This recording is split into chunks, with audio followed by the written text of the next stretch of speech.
नमस्कार, मेरा नाम है राजीव कुमार बजाज यानी आरकेबी और मैं हूं इस वक्त एडवोकेट प्रदीप नाम्बियाल जी के साथ। प्रदीप जी नमस्कार। नमस्कार सर, नमस्कार। और प्रदीप जी और मैं, हम दोनों हैं कहां पर? नेशन नाउ पर। और नेशन नाउ कहां है? हमेशा हमेशा आपके साथ। आप सब लोगों को जय हिंद, जय महाराष्ट्र, जय भवानी, जय Shivaji, Vande Mataram. Vande Mataram. Pradeep ji, so the Tahawur Rana extradition, one more feather in the cap of Mr. Modi. Yes. I agree, the extradition procedure must have started long time ago. लेकिन अब क्या है, जैसे मोदी साहब ने कहा, जब वो मंगलयान मिशन जो थी, सेकंड या थर्ड या जो भी थी मंगलयान मिशन जो थी, उनका भैया मेरी किस्मत में लिखा था इसको इनॉग्रेट करना, तो मैं क्या करूं? बिल्कुल। तो अब ये है, तो there are two things which the BJP feels have gone in Mr. Modi's favor in the recent past. One, of course, is the Tahawur Rana, which is recent, and prior to that is the passing of the Waqf Board Amendment Bill, which is now a law. Of course, parties have gone to the Supreme Court. But as one BJP leader pointed out, why have political parties gone to the Supreme Court? Rightfully speaking, it should have been the Muslim organizations which should have gone to the Supreme Court. कि भाई ये religious interference है। Political parties का supreme court में जाने का मतलब है कि आप तो इसको पॉलिटिसाइज कर रहे हैं ना, कि मतलब आप मुसलमानों को ये दिखाना चाहते हैं कि हम लोग आपके साथ खड़े हैं। ये क्या मतलब हुआ?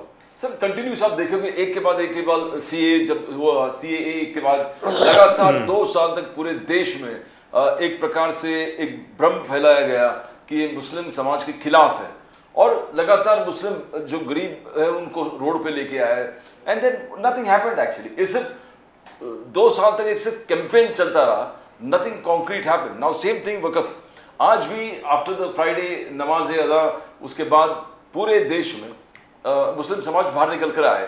दे are obstructing this is insidious encroachments into our personal liberty. हमारे जो पर्सनल फंडामेंटल ड्यूटीज है, फंडामेंटल जो हमारे मुस्लिम रिलीजन है, उसमें आप दखल अंदाजी करते हो।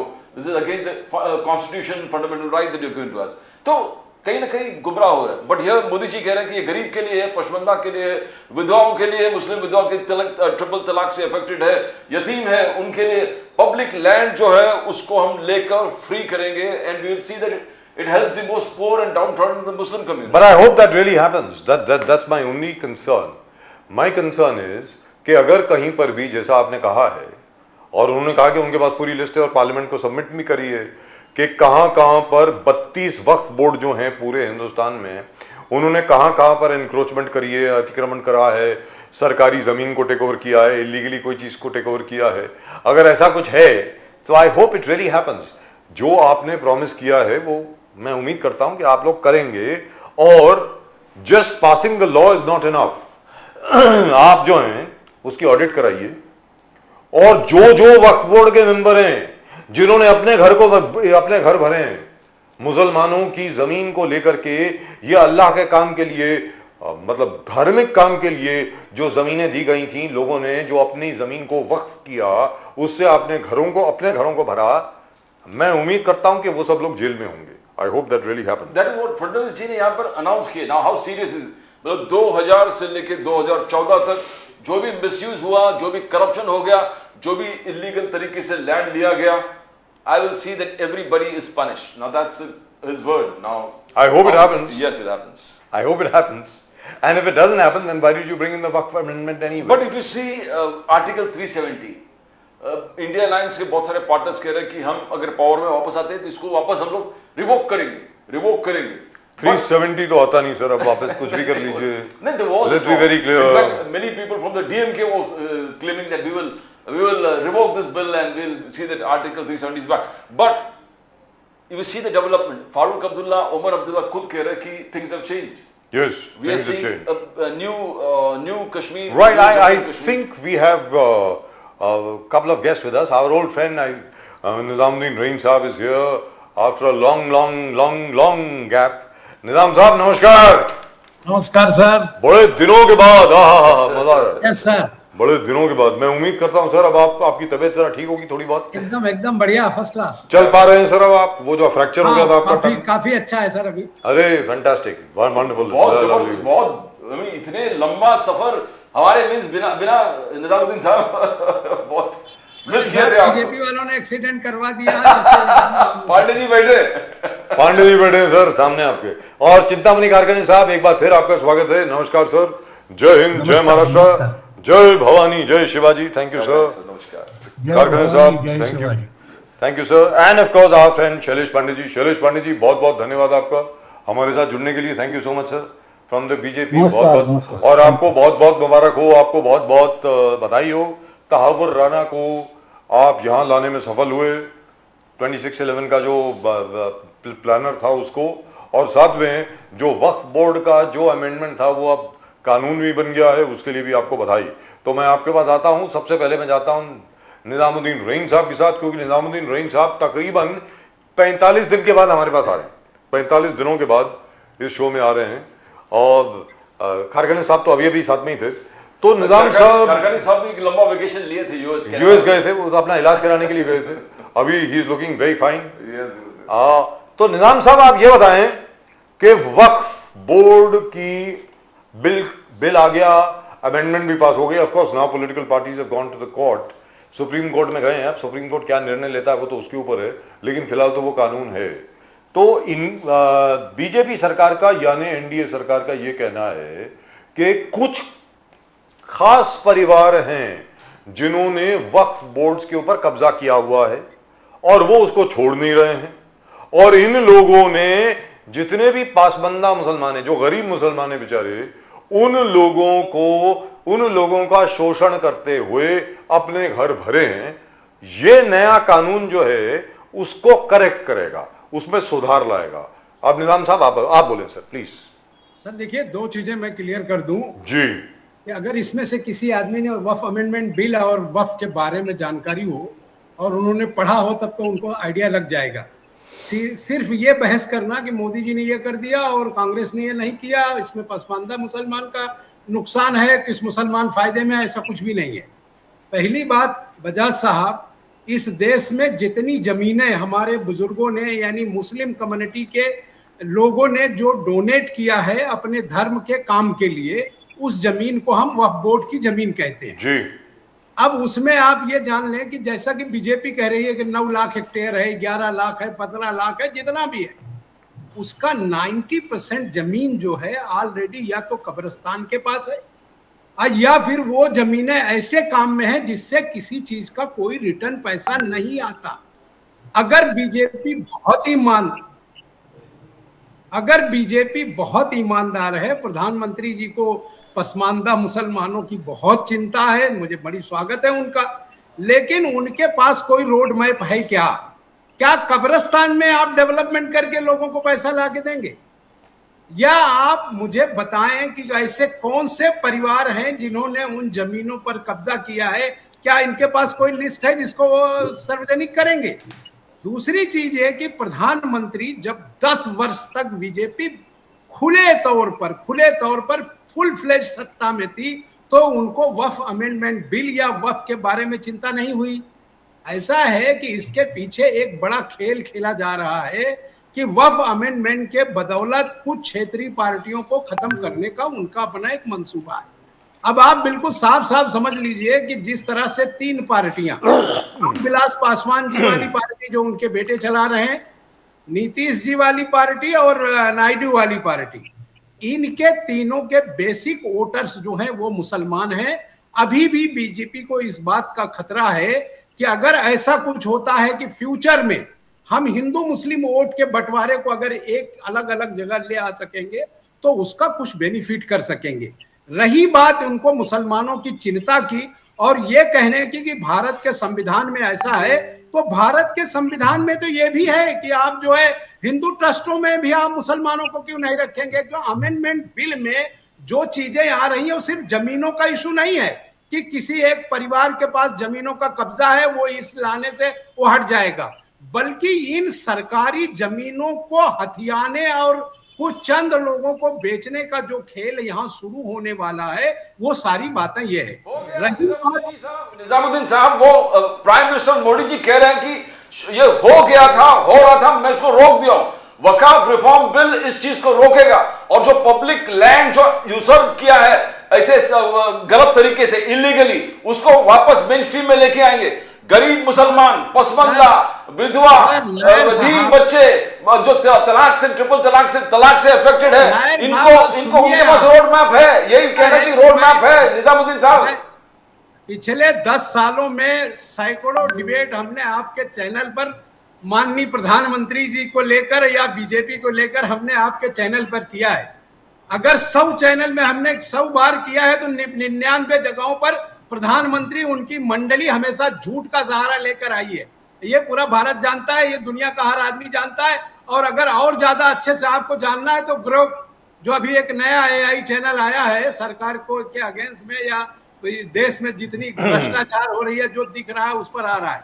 मैं वो सब बातें आपके सामने, आप ग्रॉक की बात कर रहे हैं, ग्रॉक सब ट्विटर पे जो ग्रॉक है, GROK। मैं ये कहना चाह रहा हूँ, जी बोलिए। प्रधानमंत्री जी को और संसद को ये पूरा अधिकार है कि वो कानून बनाए। और ये कानून संसद में जो पास हुआ है, कोई ऐसा नहीं कि 2/3 मेजोरिटी से पास हो गया, पूरा देश चाह रहा था कि बस यही भ्रष्टाचार का एक अड्डा है, इसी में काम कर दीजिए, बाकी का कुछ बचेगा नहीं। ये लोगों को बहलाकर फुसलाकर लाने वाला काम नहीं था। उनको मालूम है कि मुसलमान इस इश्यूज को लेकर सड़कों पर आएगा और हमारे हिंदू भाइयों से एक टकराव की नौबत आएगी और उस टकराव के बाद जो है हम बड़े पैमाने पर पोलराइजेशन करेंगे और इसके बाद हम जो गलत काम कर रहे हैं या जो हम नाकाम हो रहे हैं अलग अलग विषयों को लेकर, उस पे कोई आदमी बहस हमसे नहीं करेगा।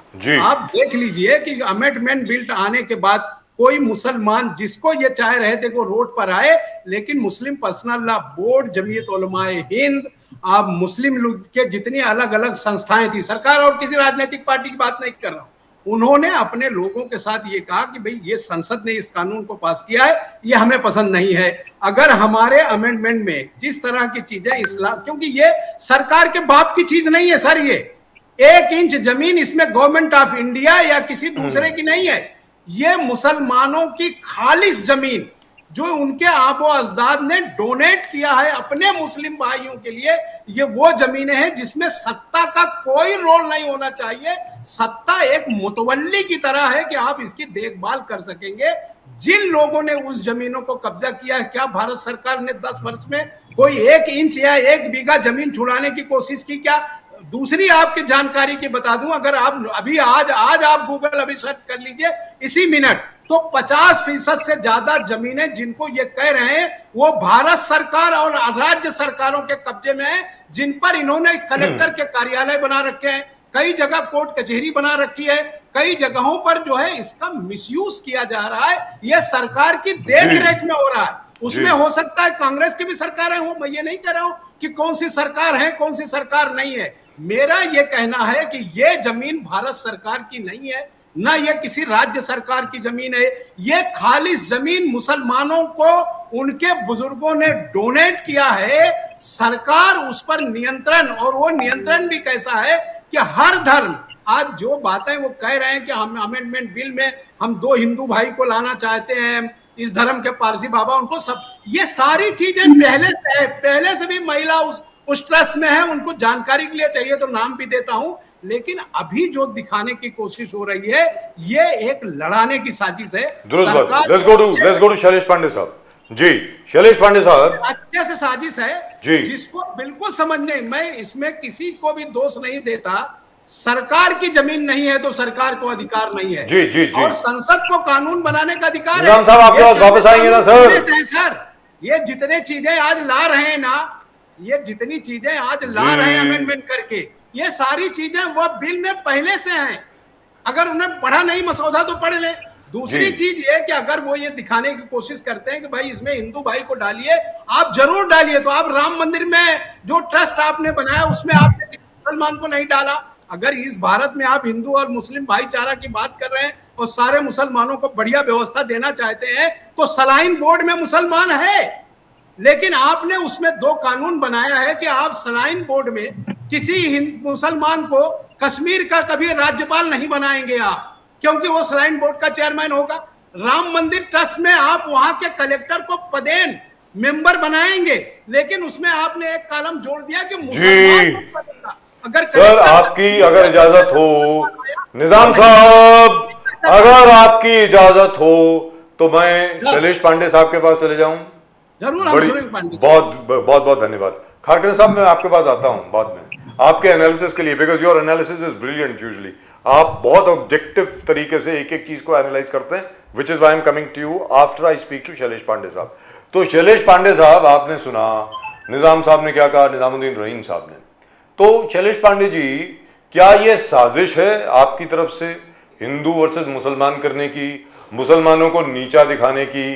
क्योंकि जो वक्फ बोर्ड के पास ज्यादातर जमीनें हैं इस वक्त, 9 लाख के करीब एकड़ की जो बात हो रही है, उसमें ज्यादातर सर 80%, मतलब ऑलमोस्ट 85% ज्यादातर कब्रिस्तान हैं, मस्जिदें हैं, दरगाह हैं और ऐसी रिलीजियस ईदगाह हैं, ऐसी रिलीजियस जगह हैं। तो अब आप बोले सर प्लीज, शैलेश जी। देखिए राजीव जी, जी वक्फ बोर्ड का जो विषय है या ये सारे विषय कहाँ से उठा, ये सरकार अचानक से आई और सब कुछ करने लगी, ऐसा विषय नहीं है।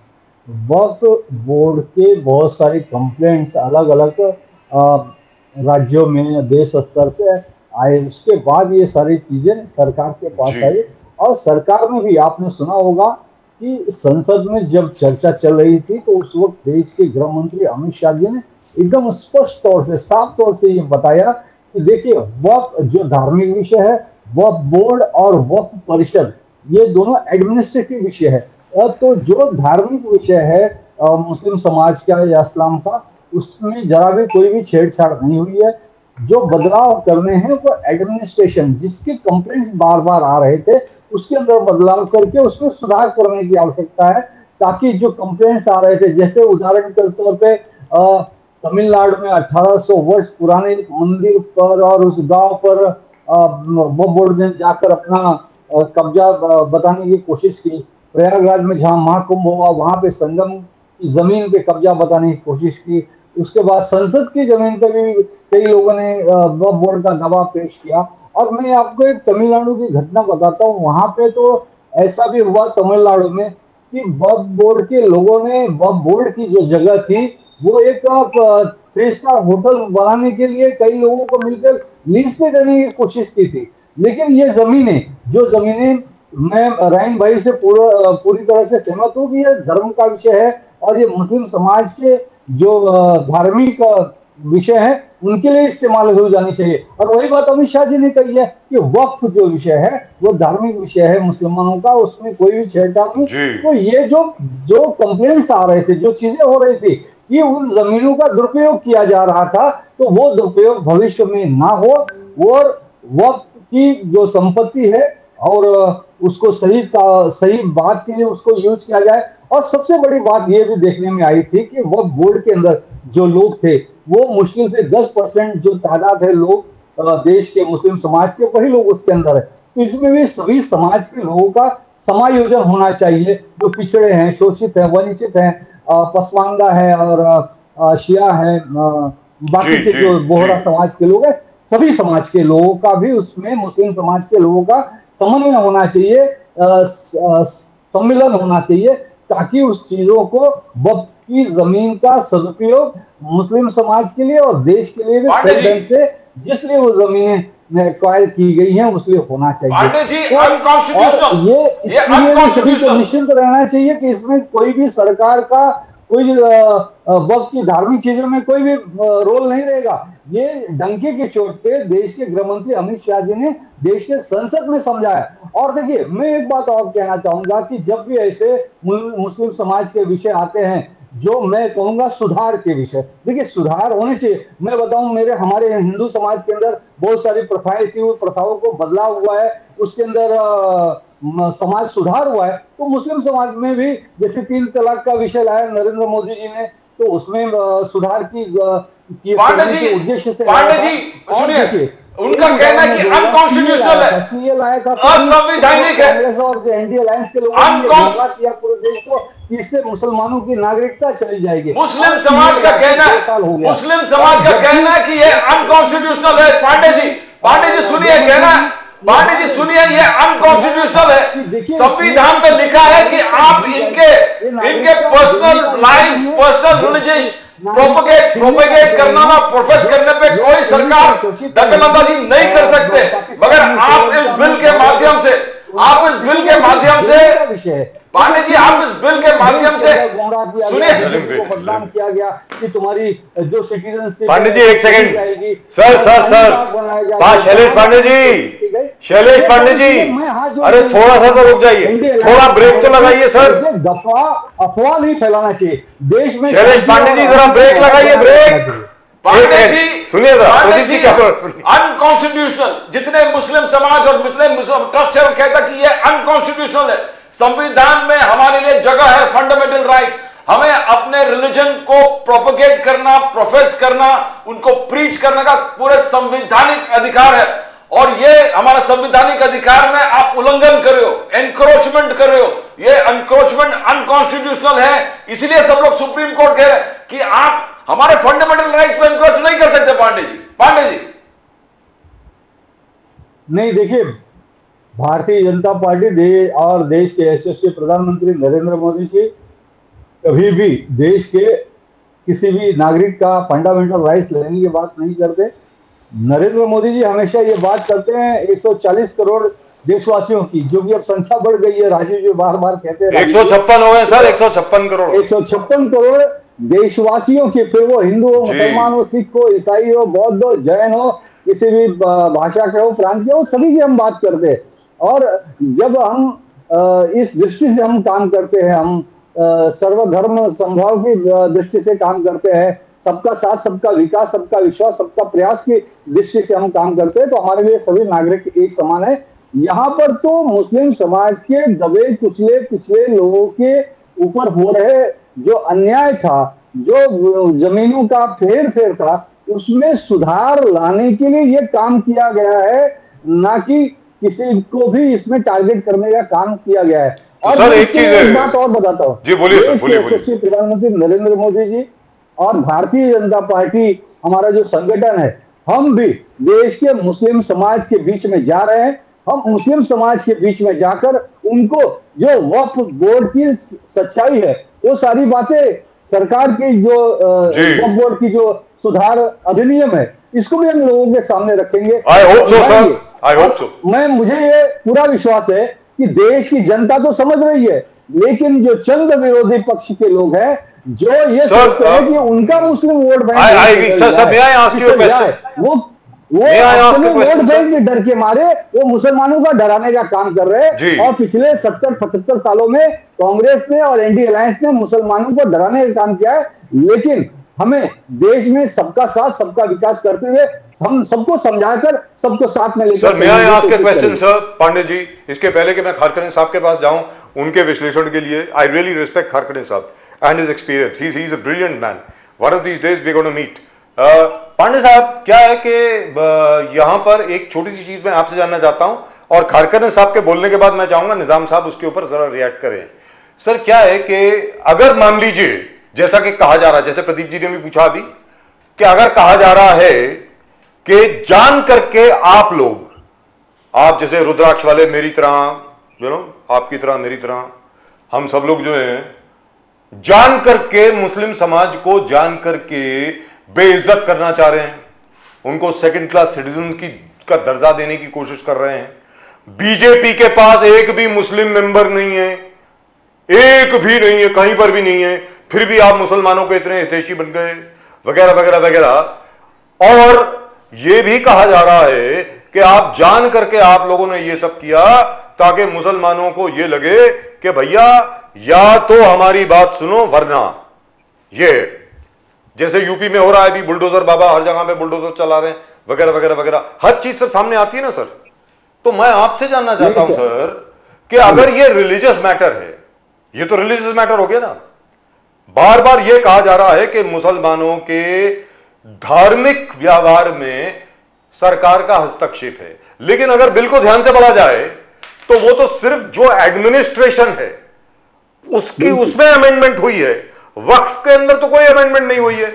वक्फ तो वैसे का वैसे ही है, जिसको अपनी जमीन वक्फ करनी है आज भी कर सकता है। फॉर एग्जांपल मैं भी कर सकता हूं, अगर आज मुझे हमारे ऑफिस के सामने कोई 12 मस्जिदें हैं उनमें से एक को अगर मुझे अपनी जमीन वक्फ करनी है तो मैं कर सकता हूं, अगर मेरे पास जमीन होती तो। वैसे अलबत्ता मेरे पास तो 1 स्क्वायर इंच भी नहीं है। लेकिन पॉलिटिकल पार्टीज इसमें क्यों जा रही हैं सर सुप्रीम कोर्ट में? Why are political parties going in the supreme court? यहां तो अगर मुस्लिम ऑर्गेनाइजेशन जाती हैं, या मुस्लिम पर्सनल लॉ बोर्ड हो गया, दैट्स एन एनजीओ एक्चुअली, या कोई मस्जिदों की कोई वो हुई, इमाम्स की जो एसोसिएशन है वो हो गई, जमियातुल इस्लामिया हिंद जो है अगर वो चली जाए, या रिलीजियस ऑर्गेनाइजेशंस कोर्ट जाएं तो समझ में आता है। तो पॉलिटिकल पार्टीज क्यों जा रही हैं सर? अब आप ये बताएं शैलेश पांडे जी। देखिए राजू जी, ये स्पष्ट है कि विरोधी पक्ष जो है हमारे देश के, मैंने पहले कहा कि 70-75 सालों में मुस्लिम समाज का इन्होंने कोई भला करने का काम नहीं किया, इन्होंने सिर्फ यूज एंड थ्रो करने का काम किया है। और मुस्लिम समाज इस देश में इस बात को समझ रहे हैं। और मैं एक बार फिर से ये कहता हूं कि स्पष्ट तौर से पूरी अमित शाह जी ने ये कहा संसद के अंदर कि वक्त जो धार्मिक विषय है उसमें किसी भी प्रकार का हम छेड़छाड़ या उसको छूने की भी कोशिश नहीं कर रहे। वक्त एक अलग विषय है, वो प्योर धार्मिक विषय है। जो वक्फ बोर्ड है, वक्फ एडमिनिस्ट्रेशन वाले जो विषय है उसके अंदर ही बदलाव किए जा रहे हैं, वो भी मुस्लिम समाज के हित में ये सुधार किया जा रहा है। और रही बात जो आप मुस्लिम समाज और भारतीय जनता पार्टी की बात कर रहे हैं, तो भारतीय जनता पार्टी ही वही पार्टी है जिसने इस देश के सर्वोच्च पद राष्ट्रपति पर एक मुस्लिम को राष्ट्रपति पद पर बिठाया, वो एपीजे अब्दुल कलाम जी को। ये भी ये देश बुरा नहीं है। और देखिए विरोधी पक्ष इस समय खिसियानी बिल्ली खंबा नोची जैसी हो गई है। वो ये देख रही है कि जो भी मोदी जी काम कर रहे हैं, आज देखिए दुनिया के 5 बड़े इस्लामिक कंट्रियों से उनको सर्वोच्च पद दिया, सर्वोच्च उनका देश का पुरस्कार दिया गया है। ये पहले देश के प्रधानमंत्री आदरणीय नरेंद्र मोदी जी हुए हैं जिनको इस्लामिक कंट्रियों का भी सर्वोच्च पुरस्कार मिला है। जी, let me go to right sir. I'll come back to you sir. मंत्र पर काम कर रहे हैं। I'll come back to you sir. Except there's only one thing, Shailesh Pandey ji. काम कर रहे हैं। I agree with you, Shailesh Pandey ji. I would like you to think about this. Shailesh Pandey ji, one second. Sir, one second. I would like you to think about this. इसके बारे में अभी जवाब मत दीजिए, बाद में दीजिएगा जब मैं आपके पास वापस आऊंगा। कि अमित शाह साहब ने भी ये कहा, किरण रिजिजू साहब ने भी ये कहा। निजाम साहब इस पर ध्यान दीजिए जरा, क्योंकि ये सवाल मैं चाहूंगा कि आप इसका विस्तार से जवाब दें, क्योंकि नहीं तो बाद में क्या बात चली जाएगी, भूल जाएगी वो क्या है, अगर बीच में आर्ग्यूमेंट होगी तो बात निकल जाएगी। सर 2013 का जो वक्फ का अमेंडमेंट आया, वक्फ बाय यूजर, जिसकी वजह से इस पूरा भकेड़ा खड़ा हुआ है, सर 2013 में अगर वो अमेंडमेंट नहीं आता, जैसा कि आदरणीय सम्माननीय अमित शाह जी और आदरणीय सम्माननीय किरण रिजिजू साहब ने कहा, अगर वो 2013 का अमेंडमेंट नहीं आता तो आज 2025 में ये अमेंडमेंट बिल लाने की आवश्यकता नहीं पड़ती। वेरी फ्रैंकली ऐसा उन्होंने कहा है कि 1995 का कानून बहुत अच्छा था, चलने देते। लेकिन सर शैलेश पांडे जी, इसका जवाब बाद में देना, आपके पास आऊंगा वापस, जरा सोच के देना, एकदम इंस्टेंटली मत दीजिएगा। 2013 में सर पूरी बात सुन लीजिए, अरे सर पूरी बात सुन लीजिए। 2013 दिसंबर में सर 2013 दिसंबर में बीजेपी ने उस अमेंडमेंट को उसका विरोध नहीं किया। Arun Jaitley ji in the Rajya Sabha, Sushma Swaraj ji in the Lok Sabha, you did not oppose that amendment. Sir let's be very clear, उसके बारे में बाद में बात करेंगे, क्यों नहीं अपोज किया उस वक्त। We'll talk about that in just a minute. Let me go across to Kharkhanis साहब। Kharkhanis साहब, अब आप बोलें sir. Is it not true, Kharkhanis साहब? मुझे एक सवाल पूछने का है बीजेपी को। सर जो जितने मर्जी पूछो सर, आपका है चैनल, बोलिए। 2014 और 19 में जी उनके पास एब्सोल्यूट मेजॉरिटी थी। एब्सोल्यूट नहीं सर, कंप्लीट मेजॉरिटी थी। अभी जो कंडीशन है, चंद्रबाबू नायडू जी और नीतीश कुमार, इनके सहारे ये बिल पास करने का उनका जो प्रयत्न था, वो करने का जरूरत नहीं था। पहले भी वो बिल पास करवा सकते थे, एब्सोल्यूट मेजॉरिटी थी, तभी नहीं किया उन्होंने। मुझे ऐसा लगता है, मेरा एनालिसिस ऐसा है कि भारतीय जनता पार्टी को वन नेशन वन इलेक्शन नहीं चाहिए, उनको वन नेशन वन पार्टी चाहिए। और वन नेशन वन पार्टी के लिए उनको बाकी के जो छोटी छोटी पार्टियां हैं, जैसे महाराष्ट्र में शिवसेना है, एनसीपी है, वो शिंदे गुट है, ये जो पार्टी है, बिहार में नीतीश कुमार है, चंद्रबाबू नायडू की पार्टी है, जैसे महाराष्ट्रवादी गोमांतक पार्टी को उन्होंने क्रश कर दिया, खलास कर दिया, और गोवा में बीजेपी आ गई, कर्नाटक में भी उन्होंने ऐसा कोशिश किया। हर जगह पे छोटी पार्टी को क्रश करने का और बड़ी पार्टी बोलेगा तो उनकी बड़ी पार्टी स्वॉलो करने का, ये उनका पॉलिटिक्स था। उसके लिए अभी ये बिल लाया है, ऐसा मेरा एनालिसिस है, क्योंकि चंद्रबाबू नायडू और नीतीश कुमार को उन्होंने मुस्लिम समाज के सामने, जो उनके मुस्लिम वोटर्स है, मेजॉरिटी वोटर्स मुस्लिम है उनके पास, उनके नजर में उनको गिराने का और उनका पार्टी खत्म कर देने का, इसके लिए अभी आया है, ऐसा मुझे लगता है। Because BJP people are more intelligent. वो आज का नहीं सोचते हैं, आरएसएस आज का नहीं सोचते हैं, 50 साल पहले, 50 साल के बाद में क्या होने वाला है उसके बारे में वो सोचते हैं। तो इसके लिए मुझे ऐसा लगता है it is a pre plan, जो करने का था वो अभी चंद्रबाबू नायडू और नीतीश कुमार को क्रश कर देने का। और पहले क्यों नहीं लाया, जब भी उनके पास मेजॉरिटी था तभी क्यों नहीं लाया, ये मेरा पहला सवाल है। कारकानी साहब, what they are मेरा saying- दूसरा सवाल है, हाँ, let me complete Please, please. please go ahead, sir. Sorry. Please go ahead. मेरा दूसरा सवाल है कि इनके जो दो इंडस्ट्रियलिस्ट लोग हैं, जी, उनका जो जमीन है, मतलब मुंबई में उनका जो जमीन है एक इंडस्ट्रियलिस्ट का, वो जमीन के ऊपर उनका बिल्डिंग खड़ा है। उसके लिए भी हो सकता है कि ये बिल इतना जल्दी लाना पड़ा उनको, ये सेकंड थॉट है। अभी क्या है, हर चीज का एनालिसिस करना पड़ेगा। अगर उनको मुस्लिम के प्रति इतना प्रेम है, मुस्लिम छोटा छोटा वीकर सेक्शन के लिए उनको कुछ ऐसा लगता है, तकलीफ होता है, जैसा ट्रिपल तलाक हो गया, ये वक्त का बिल हो गया, ये मुस्लिम लोगों के लिए, वो लोग कहते हैं, पार्लियामेंट में भी उन्होंने कहा है कि मुस्लिम समाज के लिए हमने किया है, उसका फायदा मुस्लिम समाज को ही हो जाएगा। तो एक दो दोहरी नीति कैसी चलती है, मतलब एक जगह पे मंगलसूत्र का बात करने का, एक जगह पे मुस्लिम बटेंगे तो कटेंगे के बात करने का, एक जगह पे राम नवमी के दिन मस्जिद के सामने जुलूस निकाल के जय श्री राम का नारा देने का और धार्मिक उन्माद दिखाने का, और दूसरी जगह बोलने का हम मुस्लिम लोगों के लिए ये काम कर रहे हैं। तो मुस्लिम लोगों के लिए काम कौन कर रहे हैं, बीजेपी कर रहे हैं क्या अपोजिशन वाले कर रहे हैं? अगर शिवसेना उद्धव ठाकरे साहब का गुट अगर मुस्लिम लोगों के लिए काम कर रहे हैं, ऐसा उनका आरोप है, तो ये लोग भी अभी बोल रहे हैं कि हम लोग ये जो किया वो मुस्लिम लोगों के लिए किया। तो मतलब इसका मतलब सब लोग अगर मुस्लिम के लिए काम कर रहे हैं, जी। हर पार्टी अगर मुस्लिम के लिए काम कर रही है, तो मुस्लिम समाज इतना तकलीफ में क्यों?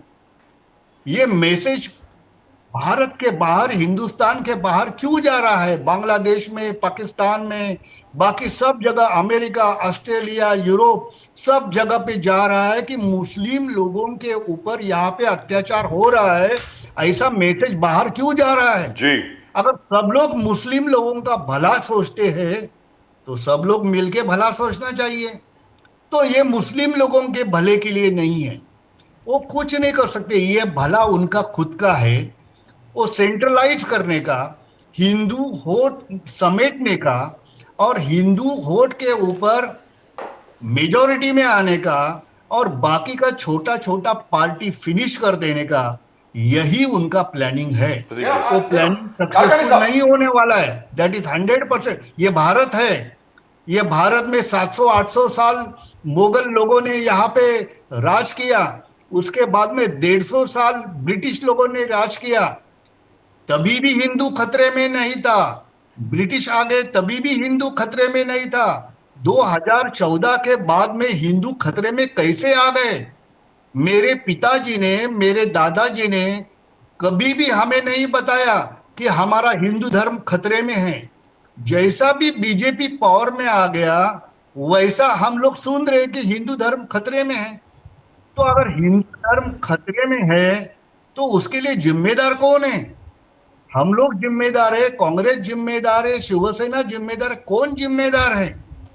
जिम्मेदार ये लोग है क्योंकि उनको वोट का बंटवारा करके पावर में आने का है। काकानी साहब, आने के लिए उनका ये सब बीजेपी का criticism, BJP is criticising you, BJP का क्रिटिसिज्म आप पे है कि बाला साहब ठाकरे जी अगर जिंदा होते आर्टिकल 370, राम मंदिर, ट्रिपल तलाक, वकाफ बिल का कभी विरोध नहीं करते, बिकॉज ये देश हित में था, देश हित में था, और बाला साहब ठाकरे जी का ड्रीम भी था कि आर्टिकल 370 राम मंदिर।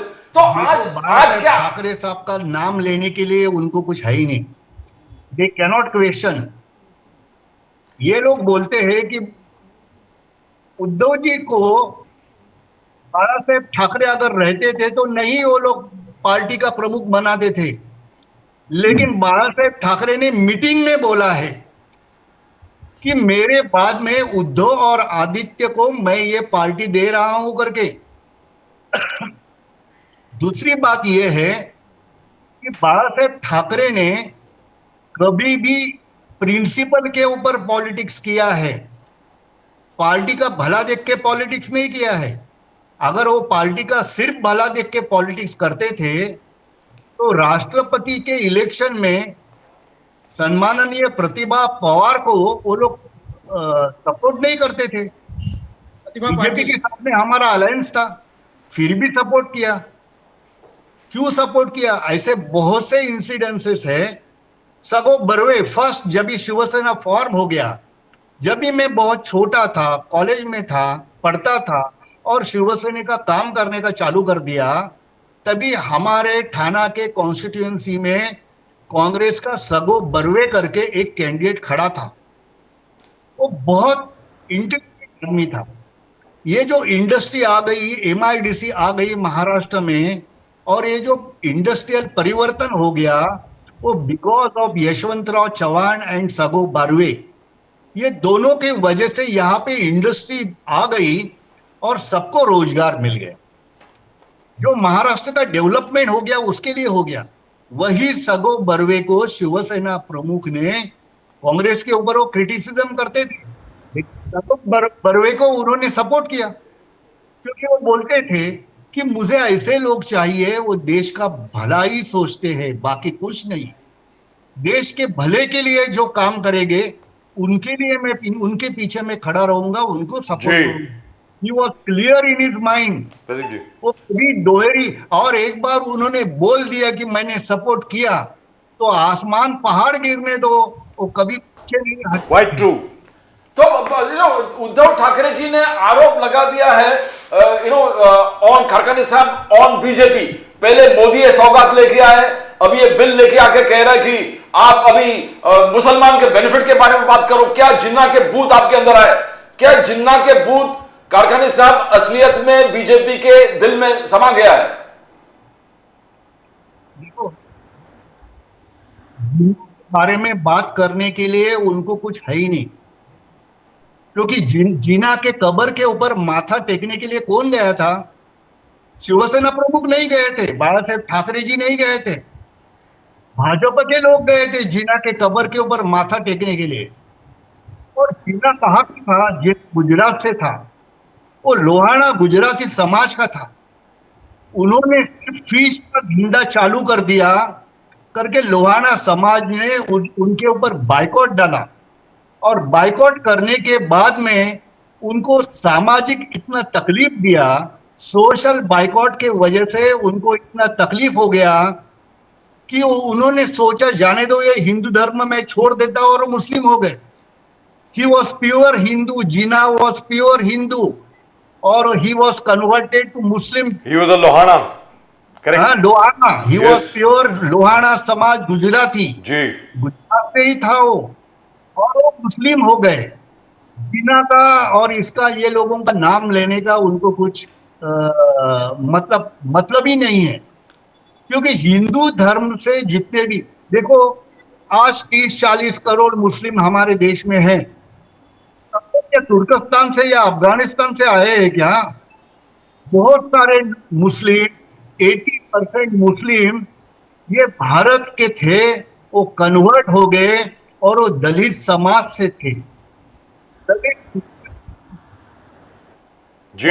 तकलीफ दिया कि उन्होंने ऐसा सोचा जैसे बाबा साहेब आम्बेडकर ने सोचा, अगर मैं हिंदू धर्म में पैदा हो गया हूं तो मैं हिंदू धर्म में नहीं मरूंगा, मैं मरना नहीं चाहता हिंदू धर्म में। उसने बौद्ध धर्म का स्वीकार किया क्योंकि उनको तकलीफ दिया। वो इतना पढ़ा लिखा आदमी था, उसको इतना ह्यूमिलिएट किया कि उनके दिमाग में नफरत बैठ गई ये धर्म के ऊपर। ऐसा ही मुस्लिम समाज के सैकड़ों, हजारों, लाखों लोगों के दिमाग में बैठ गया। वो पहले के हमारे हिंदू ही थे, लेकिन सिर्फ पिछड़े जाति के थे, और पिछड़े जाति के होने के वजह से उनका कन्वर्जन हो गया। और दूसरा चीज, ये छत्रपति शिवाजी महाराज का नाम लेके राजनीति करते हैं और वो छावा पिक्चर के ऊपर बहुत बड़ा धार्मिक उन्माद दिखाते हैं।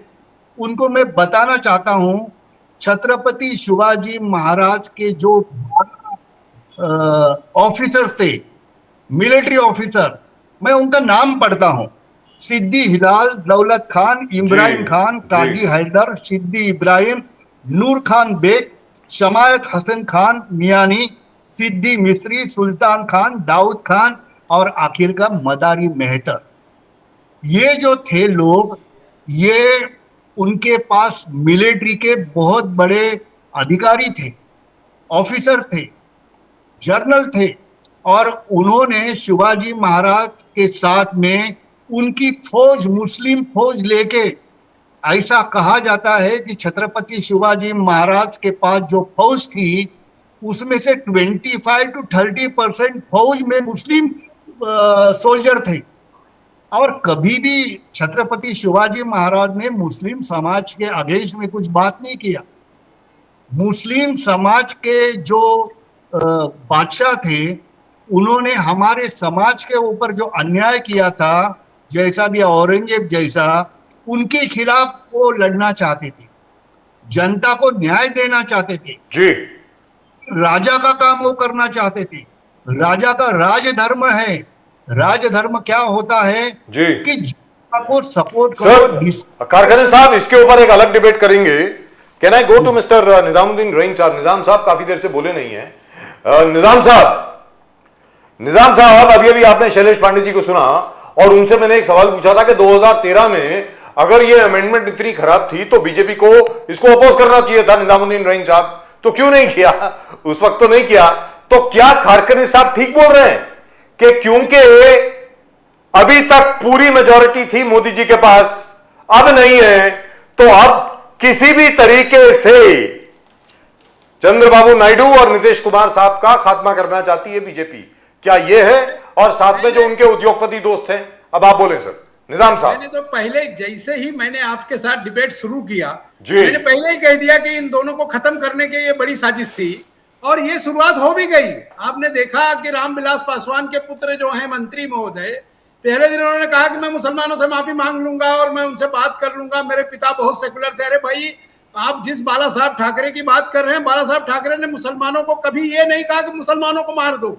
उन्होंने जितनी बार मुसलमानों का अगेंस्ट बाला साहब ने बात की होगी, उन लोगों के लिए बात की जो देशद्रोही का काम कर रहे होंगे, करेक्ट। उन्होंने कभी ऐसा नहीं कहा। यहां तक कि बाला साहब के घर में मातोश्री में मुसलमान ने नमाज पढ़ा, ये हमने सेना के फेसबुक पेज पे आप देख सकते हैं।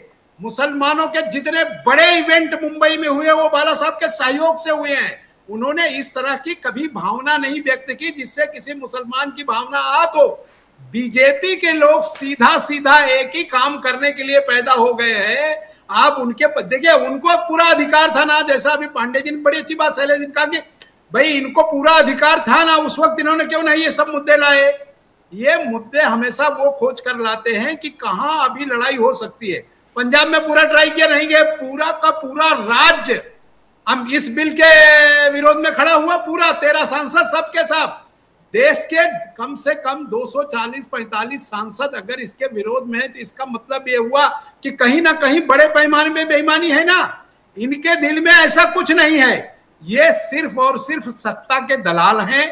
इनको सत्ता चाहिए और किसके लिए चाहिए वो ओपन है।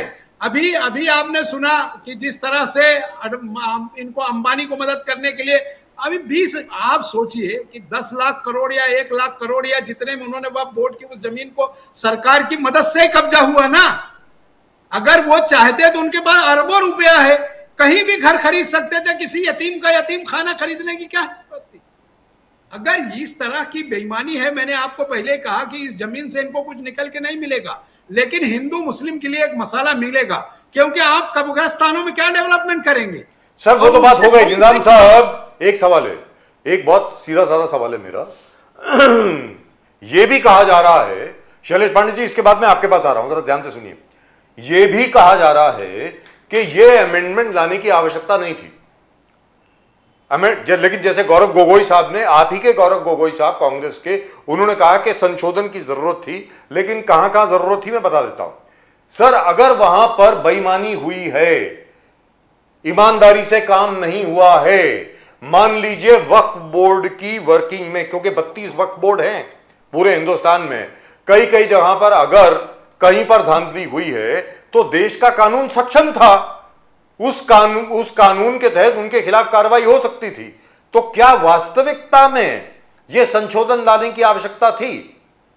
बताएं निजाम साहब। बिल्कुल आवश्यकता नहीं थी, क्योंकि ये सारा अमेंडमेंट 5 साल 7 साल पहले जब होना था वो सारा हो गया। एक दूसरी चीज आपने इस बार ही देखा होगा कि रिजाजू जब पार्लियामेंट में बात कर रहे थे तो उन्होंने कहा कि हमने सारी प्रॉपर्टी का डिजिटलाइजेशन करके उसको हमने ला दिया है, जबकि यह बिल्कुल झूठ बात है। उनके पास कोई चीजें नहीं थी। तीसरी चीज ये कि जब जेपीसी बनाई गई, इसमें जो लोग शामिल थे उन्होंने जितने सुझाव दिए थे, सरकार ने एक भी सुझाव को मान्य नहीं किया, बुरी तरीके से उसको उन्होंने फाड़ा। इसके लिए ओवैसी को गुस्सा आया, इसके लिए जो दूसरे लोग गए थे उनको गुस्सा, उन्होंने किसी की बात ही नहीं सुनी। जैसे उनके दिमाग में एक चीज भरा हुआ है कि हमको मुसलमानों के अगेंस्ट वो काम करना है जिससे वो नाराज होकर रोड पर आ जाए। सीए में आपने गुमराह किया, आम गरीब मुसलमानों को कहा कि आप ये सीए मुसलमान के खिलाफ है। सुनिए किस पार्टी सीए आपने कहा सीए मुसलमान के खिलाफ, 2 साल आप गरीब मुसलमान को रोड पर लेके आए।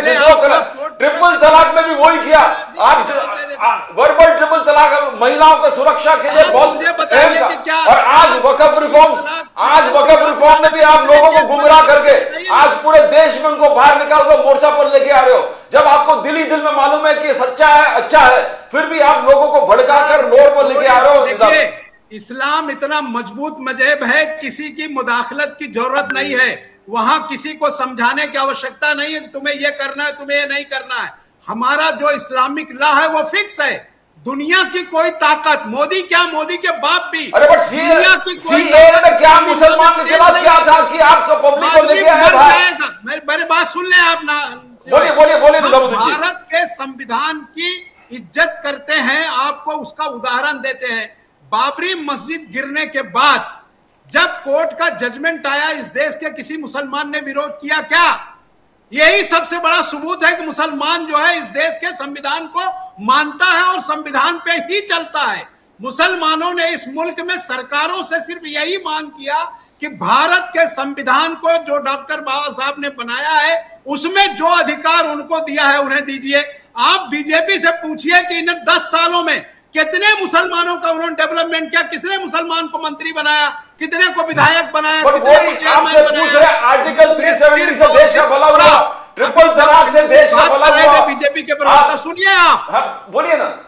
बोलिए, जब बोलिए। बीजेपी के प्रवक्ता बात कर रहे हैं तो उन्होंने कहा कि शिया और बोहराज और ये दूसरे लोगों की अमेंडमेंट की बात कर रहे थे। शियों का पर्सनल लॉ अलग है, शियों का वह बोर्ड अलग है, बोहराज के वह बोर्ड अलग है, सारी चीजें उनको कोई जानकारी नहीं है, सिर्फ जो अखबार या बीजेपी उनको पढ़ा देती है वो बहस कर रहे हैं। ये जो विषय है ये खालिस धार्मिक विषय है। जो अमेंडमेंट सरकार ला रही है वो मुसलमानों को हरेसमेंट करने के लिए ला रही है। सर ला चुकी है, कानून बन गया है पांडे जी, सर, कानून बन गया है। अब मैं कहता हूं एक सेकंड, हमने कानून, देखिए ऐसा है, किसी मुसलमान ने कानून, देश में जब कोई कानून बन जाता है, जब लागू हो जाता है, उसके अगेंस्ट जाने का अधिकार है ना हमारे पास, बिल्कुल है, देश के नागरिक के बिल्कुल पास। है, बिल्कुल। अब सुप्रीम कोर्ट इस चीज का फैसला कर देगी। जैसा आपने देखा कि बाबरी मस्जिद के इश्यूज में जो जजमेंट आया है उसका 90% भाग इनके अगेंस्ट है। लास्ट के 4 चीज में, आस्था के प्रश्न में आप दे दिया, आपने दे दिया, तो क्या इस देश के मुसलमान ने विरोध किया क्या? लेकिन उसके बावजूद आप पूछो बीजेपी वालों से कि जिस लैंड का, सर प्लीज सुनिए, आप सुनिए, आप क्वेश्चन पूछना शुरू कर देते हैं। आपको मानने में दिल से ही अच्छा है, देश हित में तो कैसे बात करेंगे? बोले निजामुद्दीन, हम उनसे वो जानना चाहते हैं कि जब बाबरी मस्जिद गिर गई और उसके बाद कोर्ट ने उनको दे दिया, तो वो बताएं क्या उसी जगह इन्होंने राम मंदिर बनाया? आप इनसे पूछिए, क्या राम मंदिर उसी जगह बनाया जिस राम मंदिर का डिस्प्यूट था? नहीं बनाया इन्होंने, क्योंकि दम नहीं है इनमें। और जो बनाया भी वो हिंदू धर्म के अगेंस्ट बनाया, क्योंकि हिंदू धर्माचार्यों और उनके शंकराचार्यों का टोटल विरोध था। आप उठाकर अपने चैनल पर देख लीजिए। तो ये वो चीजें हैं जो सिर्फ डिवाइड एंड रूल का विषय है, ये धर्म के लोगों को डिस्टर्ब कर रहे हैं। इस देश का हर नागरिक बाध्य है इस बात के लिए कि बाबा साहब के संविधान को माने, एक्सेप्ट आरएसएस और बीजेपी छोड़कर। ये भारत के संविधान को नहीं मानते, ये सिर्फ लोगों को बेवकूफ। तो let's go to Shailesh Pandey ji. यही आएगा शैलेश पांडे जी, एक बहुत अहम मुद्दा है सर। अहम मुद्दा इसलिए है कि वो सेटल हो गया है वैसे, लेकिन अहम मुद्दा फिर भी है सर। सूरत की जो म्यूनिसिपैलिटी बिल्डिंग है ना, म्यूनिसिपल कॉर्पोरेशन की जो बिल्डिंग है, वक्फ बोर्ड ने क्लेम किया ये हमारी है। बात जरा सुनने वाली है सर। सूरत की म्यूनिसिपैलिटी की बिल्डिंग।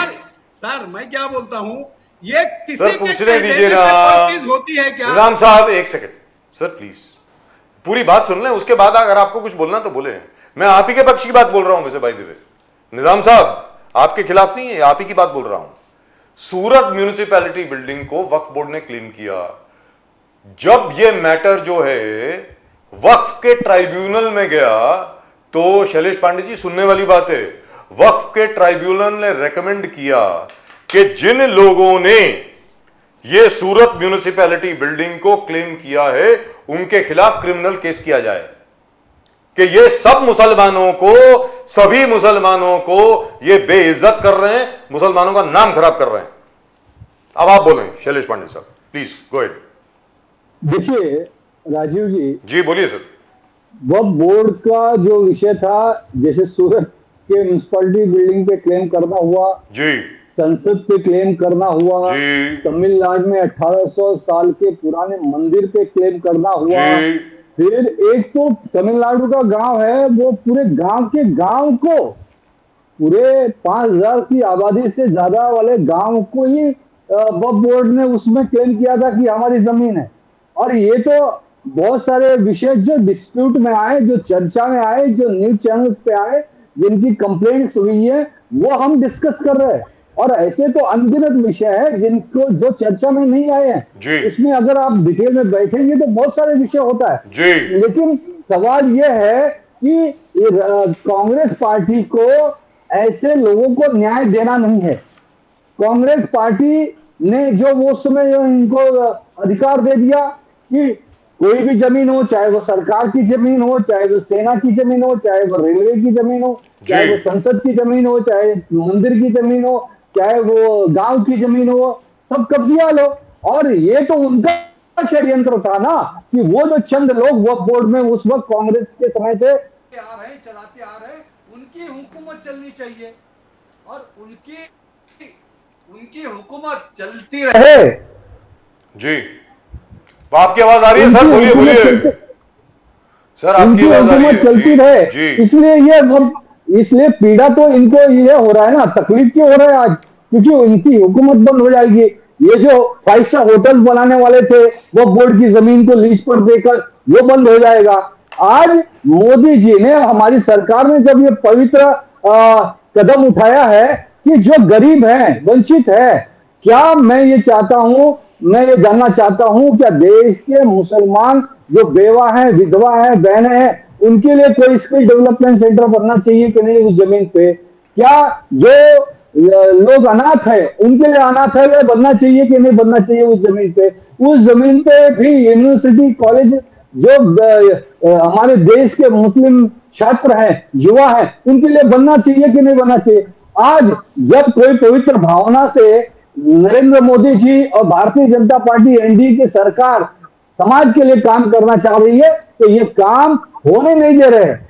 और ये देश के तमाम मुसलमान समझ रहे हैं ये चंद विरोधी पार्टियां जो अपने वोट बैंक के और तुष्टीकरण की घटिया नीति के कारण देश में आग लगाना चाहती हैं, देश को शाहीन बाग बनाना चाहती हैं, वो अब इस देश की जनता होने नहीं देगी। पांडे जी, दूसरी बात, चर्चा में ये बार बार बात आई कि ये जब डिसीजन हुआ भगवान श्री राम जी के मंदिर का सुप्रीम कोर्ट में, तो किसी मुसलमान ने विरोध नहीं किया। आप वो आपके चैनल पे दिखाइए ओवैसी का वो स्टेटमेंट कि जब हम फिर से आएंगे, सत्ता में आएंगे, तो हम इसको तोड़कर वहां पर मस्जिद बनाएंगे। किसने कहा था? कांग्रेस पार्टी ने, सपा पार्टी ने क्या क्या बातें जनता के बीच में कही है कि आने दीजिए सत्ता, हम हिसाब लेंगे। कितने मुस्लिम नेताओं ने कहा इस देश के अंदर आग लगाने के बाद? आज जाने दीजिए। आज पश्चिम बंगाल में रामनवमी के जुलूस पे हमला होता है, मां दुर्गा के पंडाल में हमला किया जाता है, महाराष्ट्र में अभी नागपुर में दंगा किया गया। हाँ, जो चुन चुन कर हिंदुओं की गाड़ी पे हमले किए गए जिनपे गणपति जी के मूर्तियां थी या स्वास्तिक ओम के निशान थे, ये एक तरह से देश में आग लगाने का काम कांग्रेस पार्टी और एनडीए अलायंस कर रही है। आज इस मामले को भटकाने के लिए, और ये कहते हैं हम किसके खिलाफ है? मुसलमान के खिलाफ है। हाँ, मैं कहता हूं, डंके की चोट पे कहता हूं, हम उन मुसलमानों के खिलाफ है जो औरंगजेब के साथ खड़े होते हैं। जो औरंगजेब को महान बताएगा, हम उस मुसलमान के खिलाफ है। लेकिन जो अबुल कलाम, जो एपीजे अबुल कलाम को, अशफाक उल्लाह खान को महान बताएगा, वीर अब्दुल हमीद के साथ हम हैं। लेकिन हम औरंगजेब को महान बताने वाले मुसलमान के साथ नहीं है। पाकिस्तान को जीतने के बाद पटाखे फोड़ने के लिए पाकिस्तान की खुशियां मनाने वाले मुसलमान के साथ हम नहीं है। हम उद्धव बाळासाहेब ठाकरे यूपीटी शिवसेना के जब विधानसभा में चुनाव हुए तो वहां पर इनके चुनाव प्रचार में जो पाकिस्तान के झंडे लहराए गए और मुंबई बम विस्फोट के आरोपियों जो इनका प्रचार कर रहे थे शिवसेना यूपीटी का, हम उन मुसलमानों के खिलाफ है।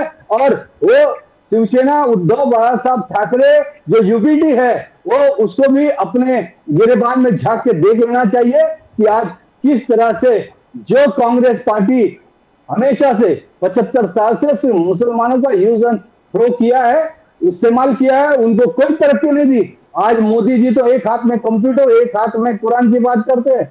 आज मोदी की सौगात भेजने की बात दिया उन्होंने।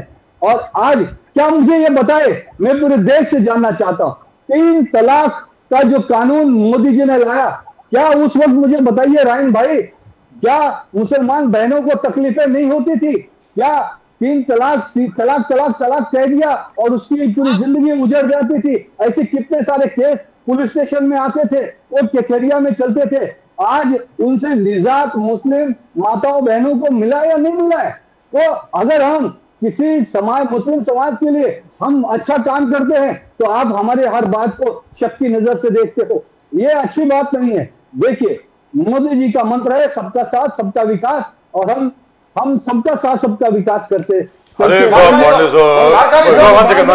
पांडे साहब, हम कोई तुष्टीकरण की नीति, एक क्लैरिफिकेशन सर, हिंदुओं के जो मान सम्मान को घटाकर उन पर अत्याचार करके हम कोई भी काम, एक क्लैरिफिकेशन सर, नहीं करेंगे। वी एग्री विद तुष्टीकरण का सर, काम नहीं करेंगे। सर एक क्लैरिफिकेशन काम करेंगे, दोनों खालके साहब ने, हम भारत देश के लिए काम पांडे करते, जी, तेरा वैभव अमर रहे मां, पांडे जी, चार रहे न चाहे, और हम जब तक जिंदा रहेंगे हम देश के लिए, राष्ट्र के लिए, भारत माता के लिए काम करेंगे। वेरी गुड, भारत माता की जय सर। 2047 सर विश्व गुरु बनाकर विकसित सर भारत विश्व बनाने गुरु का अभी तो हमारा अभी से ही है, संकल्प विश्व गुरु और बनने की वो हम जरूरत नहीं संकल्प पूरा है सर, करेंगे। विश्व गुरु बनने की जरूरत नहीं है, वी आर ऑलरेडी विश्व गुरु। विश्व गुरु हमें बनाएगा कोई नहीं, हम ऑलरेडी विश्व गुरु हैं। लेकिन एक क्लैरिफिकेशन सर, संपूर्ण विकसित भारत की बात मैं कर रहा हूँ। मैं भारत की ही बात कर रहा हूं, हम लोग विश्व गुरु हैं अभी भी। लेट्स बी वेरी क्लियर, आज की तारीख में out of 100 Fortune 100 companies 80 almost 78 to 80 are run by Indians, ये भी आपको बता दूं मैं। लेकिन सर ये आपके साथ एक क्लैरिफिकेशन है, कारखाने साहब की ने भी इसका जिक्र किया और हमारे निजामुद्दीन रहीम साहब ने भी इसका जिक्र किया। सर क्या ऐसा तो नहीं है क्योंकि अब जमीन की जरा किल्लत हो रही है इसलिए आपके जो बार बार अंबानी जी और अडानी जी का नाम आता है हर जगह पे, कहीं ऐसा तो नहीं है ये वक्फ बोर्ड का जो मैटर है 5 साल के बाद या 10 साल के बाद या 15 साल के बाद आप ये जमीनें जो हैं अपने इंडस्ट्रियलिस्ट दोस्तों को दे देंगे, कहीं ऐसा तो नहीं है सर? अब आप जरा क्लैरिफाई कर दें इसको एक बार। देखिए राजू जी, ये सारी बातें विरोधी पार्टियों के द्वारा एकदम ये बकवास बातें हैं, ये अफवाहें हैं, ये दकियानुसी बातें। देखिए जिस प्रकार से विरोधी पार्टी ने इसके पहले भी अनेक प्रकार की अफवाह उड़ाए थे, मुझे ये बताइए, मैं पूछना चाहता हूं आपके चैनल पे, आप ही बताइए कि, और ये बताएं कांग्रेस के प्रवक्ता जी, सीएए में मुसलमानों की नागरिकता चली जाएगी, ये अफवाह उड़ाया गया था इस देश के अंदर। क्या 2 साल में एक भी मुसलमानों की नागरिकता गई है? नहीं गई, डंके की चोट पे नहीं गई, क्योंकि वो सीए का विषय था कि जो हिंदू हैं पाकिस्तान, बांग्लादेश, श्रीलंका, दूसरे देशों में जो प्रताड़ित हो रहे हैं, आज भी बांग्लादेश में हिंदू प्रताड़ित हो रहे हैं।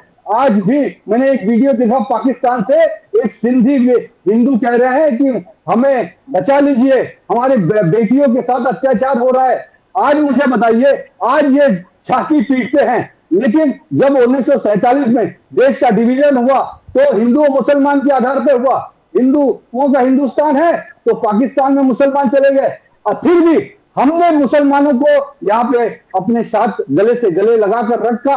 आज वो 20% मुसलमान इस देश में रहते हैं, लेकिन जब पाकिस्तान बना था पाकिस्तान में 30% हिंदू थे, आज 30% से वो 1% रह गए हैं। कहां गए 29% हिंदू? 29% हिंदुओं का कत्लेआम किया गया, उनका धर्मांतरण किया गया, उनके घर जलाए गए, उनके मां बहन बेटियों के साथ बलात्कार किया गया।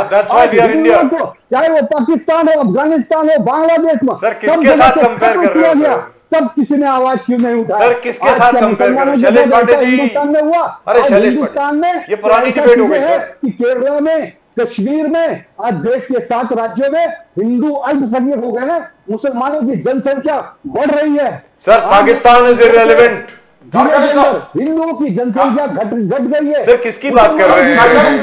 पांडे जी कारखाने साहब से पूछे कुछ इस पर कारखाने साहब कभी किसी के खिलाफ काम किया? पंडित जी आपके पास बचा है, इसको बोल लीजिए। कारखाने साहब जिस तरह से मुसलमानों की पाकिस्तान की आप बात करते हैं, अरे निजाम साहब छोड़िए, तो भी नहीं हो सकता। निजाम साहब छोड़िए, पढ़ा करिए, ये जो हिंदुत्व का पाठ लेके आप आ जाते हैं, ये हिंदुत्व का पाठ बंद कर दीजिए। न जनसंख्या बढ़ी है न घटी है। ये कांग्रेस और एनडी अलायंस की ये एक तरह का उनका संकल्प है कि देश नागरिक बन जाइए भारत के, सच्ची बात करिए, अत्याचार करना, उनको कुचलना, उनके हक के खिलाफ बात करना, ये कांग्रेस। आज आप तो हिंदुओं को हिंसक कहते हो, आप तो भगवान राम के अस्तित्व को नकारते हो, आपको तो हिंदू और सनातन डेंगू और मलेरिया लगते हैं, आप गौशाला से आपको बदबू आती है, गौ माता का अपमान करते हैं, समस्त हिंदू धर्म का अपमान करते हैं, और समस्त हिंदू धर्म का अपमान करने के बाद आप हमें पाठ पढ़ाने की कोशिश ना करें। शिवाजी महाराज की फौज में मुसलमान नहीं था। आप इतने झूठ कहां से सीख के आते हैं पंडित जी, और इतनी घटिया बातें रखते हैं, ये भाषण देने वाली बातें नहीं है। आपके मंत्री के खिलाफ कौन सी कार्रवाई की है आपने नीतीश राणे के खिलाफ, जिसने सरेआम ये कहा कि जो है मुसलमान उनकी फौज में था ही नहीं? आपके मंत्री ने कहा ना, विधानसभा में कहा, चर्चा में कहा, ऐसी झूठ बातें करना बंद कर दीजिए। देश का नहीं नागरिक तो आप चलो औरंगजेब को महान कहेंगे महाराष्ट्र के अंदर, जिस औरंगजेब ने छत्रपति संभाजी महाराज को 40 दिन तक तड़पा तड़पा के उनकी हत्या कर दी, आप उसके साथ खड़े हो जाते हो, आप औरंगजेब के साथ खड़े हो जाते हो, आप क्रूर बाबर के साथ खड़े हो जाते हो। आप देखिए अभी देश के अंदर ये चलेगा नहीं, ये जिहादी मानसिकता चलेगा नहीं, अभी औरंगजेब ये चलेगी नहीं। अभी देवेंद्र फडणवीस देवा भाव ने नागपुर के दंगे के मास्टरमाइंड, सर कौन मुसलमान औरंगजेब को मानता है? अब ये मानसिकता है औरंगजेब की, इस मानसिकता को विरोध करने की आवश्यकता है। बीजेपी ने किया, देश के अंदर महाराष्ट्र के अंदर हम दावे से कहते हैं, दंगे की चोट से कहते हैं। आपने सैकड़ों मंदिरों को तोड़ा।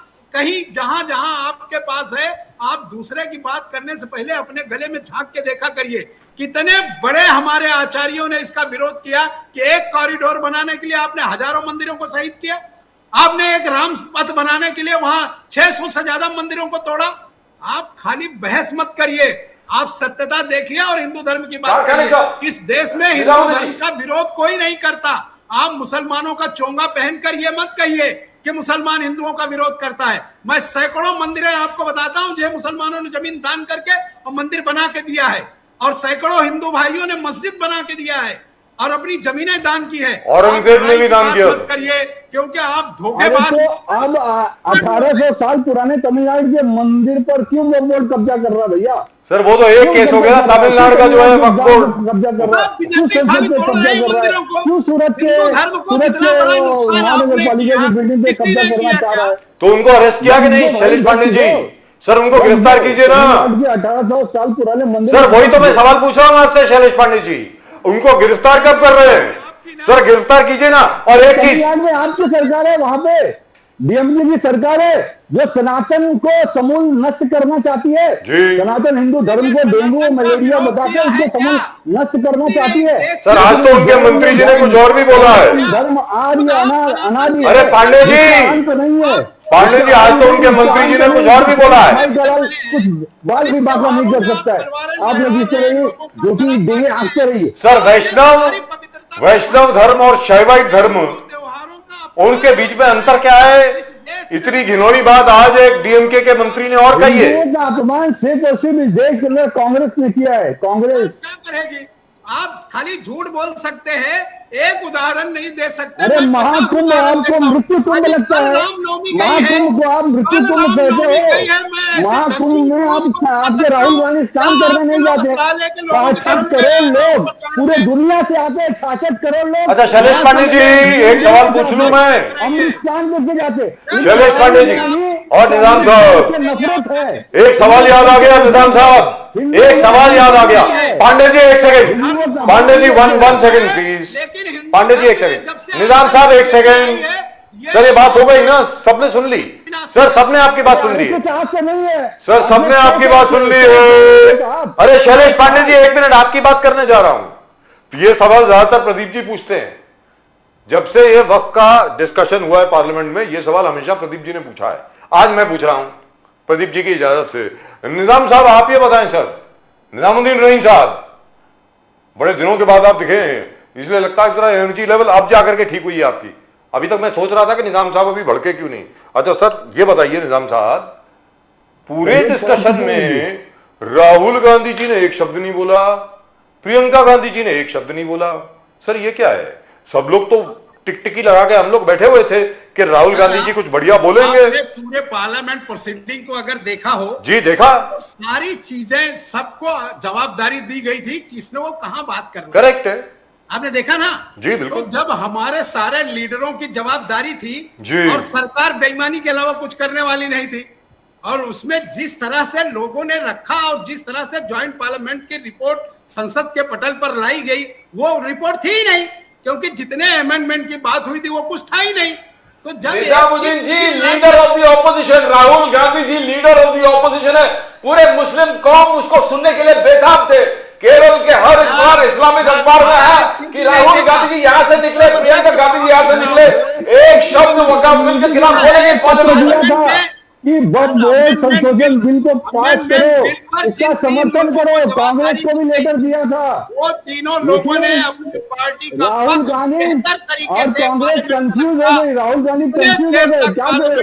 एक तरफ क्रिश्चियन मिशनरी, एक तरफ क्रिश्चियन एसोसिएशन, एक तरफ चर्च के एसोसिएशन, एक तरफ वो कंफ्यूज हो गए साहब, कंफ्यूज हो गए। तो ये बताएं, खड़गे साहब के साथ आप पूछ रहे थे कुछ? खड़गे साहब, one word on the war on terror. खड़गे साहब, war on terror, you got Tahawwur Rana यहां पर लेके आए, क्या ये मोदी जी का जीत है? चिंतामणि खड़गे साहब, do you think war on terror सही रास्ते पर जा रहा है? खड़गे साहब,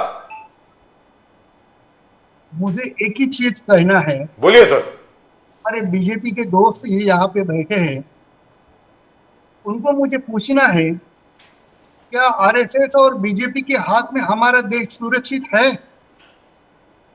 बिल्कुल है, बिल्कुल है, उनके हाथ में सुरक्षित है क्या? 40,000 बिल्कुल है। किलोमीटर। मैं पूरे आत्मविश्वास से कहता हूं, इस देश का भविष्य आरएसएस और बीजेपी के ही हाथ में सुरक्षित है। कांग्रेस और एनडीए लाइन के हाथ में बिल्कुल असुरक्षित है। चलिए खड़गे साहब, आप अपनी बात खत्म 75 करें। साल में देश को बेच दिया। आप अपनी बात पूरी करें सर। इसका जवाब दो मुझे। जी बोलिए। अभी का हादसा हो गया नागपुर में, जहां पे आरएसएस का मुख्यालय है, हेडक्वार्टर है, वहां पे पुलिस कर्मचारी और पुलिस औरत लोग, लेडी पुलिस को, कांस्टेबल को मारा। आपके हजारों आरएसएस के कार्यकर्ता कहाँ थे? क्यों नहीं नीचे उतरे? क्यों नहीं हमारे पुलिस को प्रोटेक्ट किया? चाहे वो गलती किसकी भी हो, जय श्री राम का नारा लगाने के बाद वो जो दंगल आ गई, वो होने दो, नहीं तो कुछ भी होने दो, किसी के बहकाने के वजह से दंगल होने दो, लेकिन हमारे पुलिस कर्मचारियों का जान को खतरा था। और खतरा, वो तो सर्जिकल स्ट्राइक हो गया भाई। वो नागपुर में तो सर्जिकल स्ट्राइक हो गया। नागपुर में घुस के कोई लोगों ने, जो सामाजिक गुंडागर्दी करने वाले लोग हैं, उन्होंने हमारे पुलिस भाइयों के ऊपर अत्याचार किया। कहा थे हजारों लाखों आरएसएस के। आप भी तो उन्हीं मानसिकता वाले लोगों के साथ जाके जंगे से जंगा मिला के बैठ गए हो ना। आप उनसे पूछिए, क्योंकि वो जो फहीम खान था, वो कौन सी पार्टी से था? वो तो भारतीय जनता पार्टी के नितिन गडकरी के खिलाफ लोकसभा चुनाव भी लड़ चुका है। और तो ऐसे ही वैसे ही जिहादी मानसिकता वाले लोगों के साथ तो आप जंगे से जंगा मिलाकर बैठ गए हो। तो आपको तो ये नैतिक अधिकार है ही नहीं ये सवाल पूछने का कि आप पहले उन लोग को छोड़ के पहले आप हिंदुत्ववादी विचारधारा पे चलो। दूसरी बात कि देवा भाऊ ने, मुख्यमंत्री देवेंद्र फडणवीस ने उस फहीम खान का इलाज किया, बुलडोजर चला देवा भाऊ का। हमने उसका जवाब, उनके जिहादीपन का जवाब, उनके औरंगजेबियत का जवाब हमने बुलडोजर से दिया, बुलडोज किया। और अब होने दीजिए नागपुर में जरा कुछ, तो उनको हम ईंट का जवाब पत्थर से देंगे। लेकिन हमारी आपसे भी विनती है कि आप ऐसी जिहादी मानसिकता वाले लोगों के साथ आप कैसे बैठे हुए जंगे से जंगा लगाकर? आपने भी तो आत्मचिंतन करना चाहिए। आप भी कैसे बम विस्फोट के आरोपियों को अपने विधानसभा चुनाव में प्रचार कैसे करवाते हो? अरे बाप रे, बाला साहब ठाकरे हिंदू हृदय सम्राट की आत्मा ऊपर से देख रही होगी तो रो रहे होंगे कि हम कैसे, क्या स्थिति। जी खड़गे साहब बोलिए। खड़गे साहब बोलिए। तोड़ते नहीं थे, रात को बाहर निकल के शिवसेना तोड़ने का दुष्कर्म आपने किया है। वो बाला साहब ठाकरे का पार्टी किसने तोड़ा? आपने ही तो। किसी ने तोड़ा नहीं, आप अपनी विचारधारा से, आप हिंदू हृदय सम्राट बाला साहब ठाकरे की विचारधारा को छोड़ दिया, तिलांजलि दे दिया। आप चले गए जिहादी मानसिकता के लोगों के साथ, जिन्होंने नागपुर में दंगा कराया, उस जिहादी मानसिकता के लोगों के साथ जो औरंगजेब की बड़ाई करते हैं अबू आजमी, उनके साथ, समाजवादी पार्टी के साथ आप कंधे से कंधा मिलाकर बैठ के बिरयानी खा रहे, इफ्तार की पार्टी कर रहे, बिरयानी खा रहे।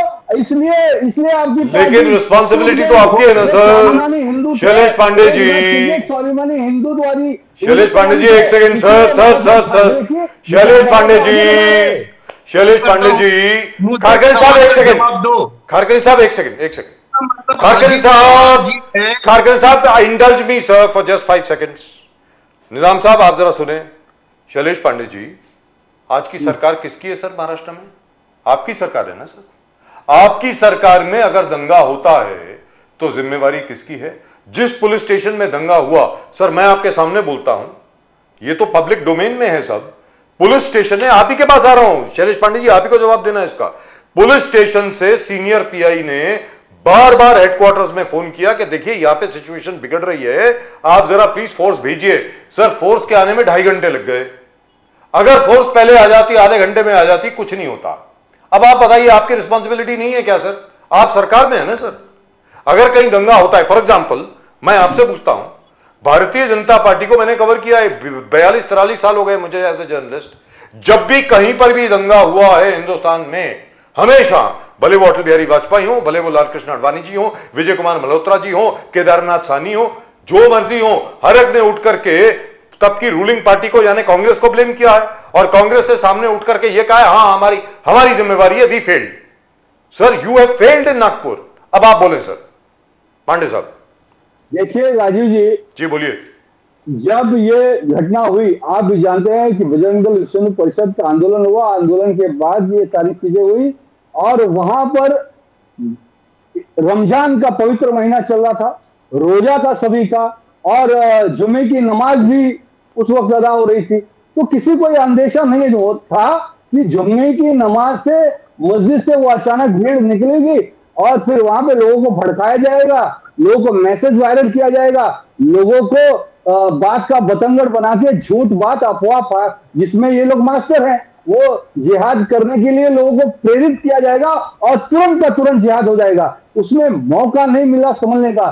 तो हमने तो ये कभी सोचा नहीं था कि इस तरह की शांति दूत रमजान के पवित्र महीने में रोजा रखते हुए भी, ऐसे पवित्र उपवास में भी ऐसा कुकृत्य करेंगे शांति दूतों से, ये उम्मीद नहीं थी। और बाद में तो ये साफ हो ही गया कि उसके अंदर वो पॉलिटिकल पार्टी के लोग थे, डेमोक्रेटिक पार्टी के लोग थे, जो कि भारतीय जनता पार्टी से नागपुर में हमेशा चुनाव लड़ते आ रहे थे, और उन्होंने जिस तरह को नागपुर को जलाने का सर 1927 के बाद करके हिंदू समाज पर हमला करने का काम, हिंदू समाज पे और पुलिस के ऊपर दंगा करके 1927 के बाद, लेकिन देवेंद्र फडणवीस ने उनको सबक सिखाया। जो दंगे का मास्टरमाइंड था फहीम खान का घर बुलडोज किया गया, और ये मानना मामला कोर्ट में महाराष्ट्र के लिए, इन जिहादियों के लिए सबक है कि जो भी अब दंगा करने की सोचेगा भी तो वो बुलडोज किया जाएगा। और मैं तो इसके आगे कहता हूं, अब जरूरत है इस देश में और महाराष्ट्र में ये जो सोच है, जिहादी मानसिकता के सोच को अब क्रश करने की जरूरत है, ऐसा मेरा स्पष्ट। निजामुद्दीन जी, क्या ये सही बोल रहे हैं जिस पांडे जी ने कहा कि आप दंगाइयों के साथ हैं, आप भड़काते हो, जो भी पांडे जी ने किया, निजामुद्दीन जी को बोलना चाहोगे आप? और ऑर्गेनाइजेशन का पूरा फेल्योर है। जवाब देना बेहतर नहीं समझता। खुद राज्य का मुख्यमंत्री दंगे का जो है दंगे करा रहा था, आरएसएस और बजरंग दल के लोग उस दंगे में शामिल थे, उनकी लिस्ट आई, उनको बिल्कुल गलत बात है, बिल्कुल गलत बात है। एक छोटा सा आंदोलन था, मैं किसी हिंदू मुसलमान की बात नहीं करता। आंदोलन करने के बाद वो चले गए, उसके बाद ये चुपचाप सुनो, मैं आपको सुन रहा था ना, आप चुपचाप सुनो। पूरी राज्य सरकार उस दंगे में शामिल थी, स्वयं मंत्री, राज्य के मंत्री स्वयं दंगों में, स्वयं आपको भी इसमें सोचना चाहिए। सारी आप अपने देश को जला रहे हो, आप अपने शहर को जला रहे हो, आप अपने नागरिकों को अपने भाईचारा की बात करते हो, लेकिन भाई को चारा बना लेते हो। जी अब लेकिन ऐसा है शैलेश पांडे जी, आपके मंत्रियों का कैरेक्टर देख लो। आपके सारे मंत्री किस तरह की हरकतें कर रहे थे, वो कैरेक्टर आप देखो ना। जिस तरह का आपके मंत्री उकसा के दंगा करा रहे हैं, जिस तरह से आपके मुख्यमंत्री जवाब सवाल कर रहे हैं, उनका और नितिन गडकरी का व्यक्तिगत झगड़ा, और वहां दूसरों को डाल दिया आपने जो हरकत नागपुर में की, पूरी ये नागपुर का जो विषय था, ये औरंगजेब की लड़ाई किससे की थी? नागपुर में क्यों? आप औरंगजेब की बात क्या करते हैं? औरंगजेब नागपुर से औरंगजेब का क्या लेना देना? क्या जरूरत थी अपने आदमी को? बनाते हैं, क्या जरूरत थी मुझे बताइए। आप राजस्थान में आपकी सरकार है, आपकी डिप्टी सीएम उसी के खानदान से आती है। हत्या की हो, बजाज साहब इनको जी। बताइए मालूम है सर, इनको मालूम है। वो डेप्टी चीफ मिनिस्टर सीएम उसी खानदान से आती है जिसका विरोध कर रहे हैं। औरंगजेब का और महिला मंडल जी। बिल्कुल नहीं अरे चलेगा। औरंगजेब के आपको खानदान को राणा आपने सांगा सरकार में गद्दार शामिल कह किया देते है, हो। आप हमारी कभी- क्या बात करेंगे? कभी औरंगजेब का हमने महिला आपको मंडल कर उदाहरण देते दे रहा हूँ हो। ना पंडित जी। कैसे मानसिकता है आपको? आप पहले आपको आपकी महाराजा मानसिकता मान बदलनी सिंह पड़ेगी। की पोपट पोत्री को आपको देश आपने प्यारा है डिप्टी सीएम या बनाया है। औरंगजेब आतंकवादी आपने जो देखिए, हमारे आप बहस राजा करके छत्रपति झूठी संभाजी बात महाराज करके का चिंता हत्यारा है, वो करके प्यारा है, वो पहले तय पूरा करिए। देश और देख हम रहा है छत्रपति संभाजी जो है महाराज के दिव्या हत्यारे जी का को गुणगान महिमा वहाँ मंडल की बिल्कुल राजकुमारी नहीं को सुन किसने सकते, बनाया? बिल्कुल वो बर्दाश्त नहीं किसकी कर वंशज सकते, है? क्योंकि अब इस आप देश ये में बहस मत छत्रपति करते। शिवाजी महाराज का बेहतर होगा महिमा कि मंडल महाराष्ट्र चलेगा, के भविष्य के लिए छत्रपति काम संभाजी करिए, महाराज का महिमा क्योंकि मंडल चलेगा, महाराष्ट्र जो है महाराणा वो प्रताप का महिमा बाबा मंडल साहेब चलेगा, अम्बेडकर और रानी जैसे एक सेकंड, लक्ष्मीबाई का महिमा निजाम मंडल साहब एक चलेगा। सेकंड, उसे बचा के एक रखिए। एक मिनट निजाम साहब, जिससे आप- शैलेश पांडे जी एक मिनट, एक मिनट। हाँ, ये बता दें शैलेश पांडे जी, महिमा मंडल नहीं चलेगा। शैलेश पांडे जी 1 सेकेंड आपने सर, ये अरे मुगलों निजाम की साहब, बेटी को आपने खुद अपने यहाँ बिठाया। निजाम साहब सवाल तो पूछने दो, आखिरी आप सवाल बता रहे हैं क्या है उनको? शैलेश जी, हटाइए ना। शैलेश जी आपके लिए आखिरी सवाल है, ये बार बार आपके ऊपर क्योंकि, और ये सवाल सर मेरे जहन में इस सवाल का कोई ज्यादा कोई अहमियत नहीं है, फिर भी पूछ रहा हूं आपसे क्योंकि बार बार यह सवाल पूछा जाता है। दिव्या कुमारी जी जो आज की तारीख में आपकी उप मुख्यमंत्री हैं राजस्थान की, वो राजा जयसिंह की फैमिली से आती हैं। ये वही राजा जयसिंह हैं जो कमांडर इन चीफ हुआ करते थे औरंगजेब के, जिन्होंने छत्रपति शिवाजी महाराज के खिलाफ लड़ाई लड़ी। वो उनकी फैमिली से हैं सर, आज की तारीख में वो डिप्टी सीएम हैं। तो अब आप इसका जवाब दें, बोलिए शैलेश पांडे जी। देखिए, मैं बहुत बेबाकी से बोलता हूं, बहुत स्पष्टता से बोलता हूं, और मैं किसी से डरता वरता नहीं कोई भी बात कर देने। राजू जी, हमारे देश में हमारा वो खून वो है, हमारी वो संस्कार है, हमारी वो संस्कृति है। इस देश के अंदर एक कहावत मशहूर है, घर का भेदी लंका ढाए। किसके लिए? विभीषण के लिए। जी जयचंद, आपने नाम सुना होगा। जी, हम बार बार राजा कन्नौज बोलो ना सर, कन्नौज के राजा थे जय राजा जयचंद जी, बोलिए। हाँ, लेकिन जिसका जो कृत्य होता है वो कहा जाता है वो, लेकिन ये इक्का दुक्का के अलावा आप नया इतिहास रचने की काम करेंगे। आप राणा सांगा के औलाद हो, हिंदुओं को ऐसा आप कहोगे? सर, कहाँ है राणा सांगा की औलाद? बेचारे है ही नहीं, अब गायब हो गए सर। राम जी सुमन को खड़ा कर देते हो क्योंकि वो दलित समाज से रहते हैं। आप दलित राजपूत और हिंदुओं को आपस में लड़ाने का षड्यंत्र करते हो। सर, दिव्या कुमारी जी के बारे में बताइए ना। ये एनडी अलायंस का और समाजवादी पार्टी का सर, दिव्या कुमारी जी साजिश थी हिंदुओं को आपस में लड़ाने का, लेकिन इस देश का हिंदू सजग है। लेकिन मैं बार बार कहता हूं कि अब ये देश राणा सांगा का, राणा कुंभा का, बप्पा रावल का, महाराणा प्रताप का, छत्रपति शिवाजी महाराज, सर, राणा कुंभा, बप्पा रावल, अपमान, ये नाम तो बहुत अच्छे हैं, मैं मानता हूं। मुगलों का, औरंगजेब का, बाबर का महिमा मंडल अब इस देश में सर, नहीं लेकिन चलेगा। दिव्या कुमारी जी तो, सर दिव्या कुमारी जी तो औरंगजेब के कमांडर इन चीफ की औलाद है सर, वो तो उनकी डायरेक्ट डिसेंडेंट है। तो और महाराणा प्रताप की ओर से मुसलमान लड़ रहा था जी, लड़ रहा था और महाराणा प्रताप के तरफ से मुसलमान लड़ा जी। और महाराणा प्रताप के जो अगेंस्ट लड़ रहे अरे थे तो वो- महाराणा प्रताप को खत्म करने के लिए मुगल अकबर अरे को क्या बार बात बार है, लड़ाई कर रहा था, इतिहास वो क्यों पता भूल नहीं जाते है? हो आप आप? इतिहास हमारी पढ़ो। महाराणा इस प्रताप से देश कौन का लड़ा, मुझे मुसलमान बताइए, जो है, कौन लड़ इस रहा था? देश के अकबर लिए लड़ रहा लड़ा। था, मुगल लड़ रहा और था, राजाओं की महाराणा लड़ाई कुंभा और से, औरंगजेब की महाराणा लड़ाई को सांगा से आप कौन लड़ रहा था? मुसलमान बाबर लड़ रहा था, बाबर। आपको इतिहास पता नहीं है, छत्रपति- झूठ बोल सर, बाबर नहीं था, बाबर मर चुका था बहुत पहले का सर। कौन लड़ा पूरी जिंदगी? बट निजामुद्दीन जी, क्या औरंगजेब के चाहने वाले अभी भी है? मुगल लड़ा। औरंगजेब के चाहने वाले अभी भी है क्या? औरंगजेब हो, मैं महाराणा हमारे- प्रताप औरंगजेब के चाहने वाले, इसकी वजह से पूरे महाराष्ट्र और नागपुर के रॉयट्स हुए। हिंदुस्तान को लूटने का काम किया। Hindustan, gentleman, very small thing, very small clarification. Hindustan को सदा, अरे सर, शैलेश पांडे जी, शैलेश पांडे जी, शर्म आनी चाहिए। अरे सर, बिल्कुल सब लोग आपके साथ सहमत हैं। अरे शैलेश पांडे जी, सब आपके साथ सहमत है ना, तभी तो आप जीत के आए तीसरी बार। निजाम साहब एक इंफॉर्मेशन दे दूं, निजाम साहब एक जानकारी दे दूं, खारकन साहब आप भी सुन लीजिए। The battle of Haldi Ghati took place on 18 जून 1576, 18 जून 1576। मुगलिया फौज के कमांडर इन चीफ थे मिर्जा राजा मान सिंह। यस, और महाराणा प्रताप के कमांडर इन चीफ थे हकीम खान सूर सर। तो राणा प्रताप की तरफ से हकीम खान सूर लड़ रहे थे पठानों के। हकीम खान सूर कौन थे? शेरशाह सूरी के वंशज। वो लड़ रहे थे महाराणा प्रताप की तरफ से और मान सिंह लड़ रहे थे अकबर की तरफ से। सर मेरा यह कहना है, वही बात, बाय द वे आप सब लोग एक ही बात कह रहे हैं।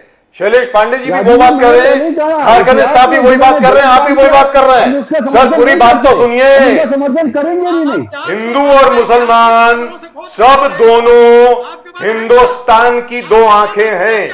सबको इकट्ठे रहना पड़ेगा सर, सबको इकट्ठे रहना पड़ेगा। अरे डॉक्टर हेगड़ेवार जी आरएसएस के संस्थापक, खुद एक क्रांतिकारी थे, वो भी कांग्रेस पार्टी के महाराष्ट्र प्रदेश के अध्यक्ष थे। अब ये इतिहास भूल रहे हो क्या? वो भी क्रांतिकारी थे। लेकिन शैलेश पांडे जी और कितने सारे थे। लेकिन शैलेश पांडे जी एक बात में आई एग्री विद खारकने साहब। अरे निजाम साहब सुनिए, खारकने साहब ने जो बात कहा, this is finally my last comment. Gentleman my last comment please. अरे शैलेश पांडे जी हिस्ट्री में ना जाए तो अच्छा है। शैलेश पांडे जी एक सेकंड। निजामुद्दीन जी ये अचानक औरंगजेब के चाहने वाले जिसके लिए पूरे दंगे हो गए, क्यों हो रहा है? ये औरंगजेब से चाहने वालों का क्या इतना जमाव बढ़ गया महाराष्ट्र? लेकिन जब देखो ऐसा लग रहा है मुगलिया साम्राज्य का कोई स्पोक पर्सन है हिंदुस्तान के इतिहास की। सर मेरी बात सुनिए सर, औरंगजेब का जहां तक सवाल है, अरे शैलेश पांडे जी मेरी बात सुनिए एक मिनट सर, एक सेकंड। शैलेश पांडे जी कम करके दिखाया सर, शैलेश पांडे जी पते की बात बोलो ना, असली बात बोलिए ना सामने। निजामुद्दीन रहीम साहब असली बात बोलिए। खारकने साहब आप हमेशा ठीक बोलते हैं। सर मुझे ऐसा लगता है जितने भी मुसलमान हैं उन सब लोगों को औरंगजेब की कब्र पे जाके पत्थर मारने चाहिए। औरंगजेब जिम्मेवार है पूरे मुगलिया राज का सत्यानाश करने के लिए। पत्थर मारने चलिए चलिए सर, मैं बोल रहा हूं आपको मारना चाहिए उस पे जो आरएसएस के, हमारे जो आरएसएस के लीडर हैं, जो उन्होंने सजेशन दिया, बहुत बढ़िया दिया है। साहब अंबेडकर के पद पौत्र प्रकाश अंबेडकर गए थे, आपकी हिम्मत नहीं हुई आपके राज्य सरकार की एक शब्द उनके अगेंस्ट बोले, क्योंकि आपको पता है दलित आपको डंडा कर देंगे और आपके हाथ छोड़ देंगे, आपके सांसद भाग जाएंगे। Right, I think we've had a very good discussion. Nizam Saab has recovered completely.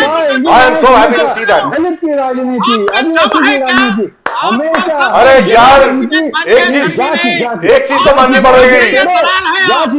देश को बांटो। शैलेश पांडे जी,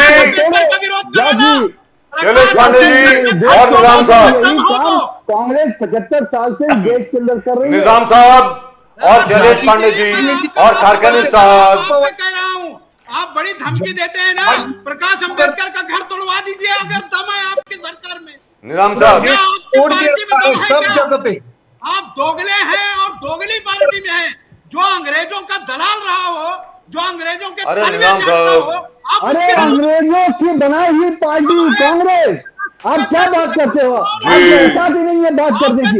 अरे कांग्रेस पार्टी अंग्रेजों की बनाई हुई, अंग्रेजों के दलाल, अंग्रेजों के एजेंट आप। कांग्रेस पार्टी औरंगजेब की कांग्रेस पार्टी ही अंग्रेजों की बनाई हुई पार्टी है। सरकार में दम है खारकने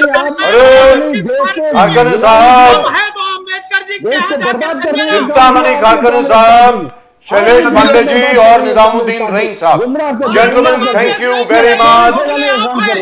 जेंटलमैन शांति शांति शांति शांति शांति। अरे निजाम साहब शांति। 3 मार्च 1707 को, अरे शैलेश पांडे जी एक सेकेंड, देश को गुलामी करके रखी इतने सालों पार्टी है, देश को आज भी आग लगाकर देश को बर्बाद करना चाहती है। शैलेश पांडे जी जाकर देश की बदनामी नहीं करते। आज देश के अंदर ऐसे कानून लाए जिससे यहाँ के शांति शांति शांति अत्याचार करके देश को बर्बाद किया 75 सालों में, और अभी भी इनको चैन आया। अरे आप तीनों को जय हिंद। आप बोल रहे हैं ना कि हमारी सरकार में दम है, तो प्रकाश अंबेडकर जय हिंद, वो भारत माता की जय। कांग्रेस पार्टी के गद्दारों से मैं कुछ सुनना नहीं चाहता। अरे शैलेश पांडे जी, निजाम साहब एक सेकेंड, देश को गुलाम sir I have to end the show now. Gentlemen, I have to end the show. Gentlemen, लेकिन आप थे एजेंट अंग्रेजों के, इसलिए देश को आजादी gentlemen, I have to end the show now. Congress ने दिलाई। निजाम साहब, please. कांग्रेस ने नहीं, देश के जनता ने आगे आजादी दिलाई। It has been a pleasure, gentlemen, listening to all of you. Thank you very much. Shailesh Pandey ji from the BJP, Chintamani Khagane Saab from the Shiv Sena UBT, and Mr. Nizamuddin Rais. That's it. Goodbye, everybody. Thank you. Namaskar, namaskar. Gentlemen of the engineering, we can end the show now. Thank you very much, gentlemen. Thank you very much. I'm sure Aurangzeb would be very, very happy. He's still being discussed. Thank you very much, gentlemen.